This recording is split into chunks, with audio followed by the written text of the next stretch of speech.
উত্তর রোদে জ্বলছে বিশাল মরুভূমি, চারদিকে শুধু বালু আর হাওয়া।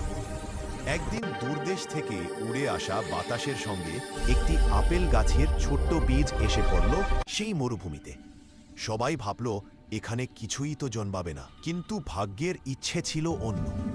একটি উট এসে বীজটির ওপর হালকা করে বালু ঢেকে দিল। একটি পাখি দূরের ঝর্ণা থেকে ঠোঁটে জল এনে দিল। একটি ইঁদুর রাতে বালু সরিয়ে বীজটাকে নিঃশ্বাস নিতে সাহায্য করল। আর একটি টিকটিকি সারাদিন পাহারা দিল কেউ যেন ক্ষতি না করে। দিন যায়, সপ্তাহ যায়, ছোট্ট বীজটি গাছ হয়ে উঠল। বছর ঘুরে একদিন মরুভূমির মাঝখানে দাঁড়িয়ে গেলে এক সবুজ আপেল গাছ।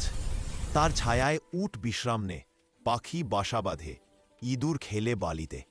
গাছটি হাওয়ায় দুলে দুলে বলল, তোমরা সবাই মিলে আমাকে বড় করেছ, তাই আজ মরুভূমিও সবুজ হয়েছে। সবাই কান্না করছে, তাও কেউ লাইক সাবস্ক্রাইব করছে না।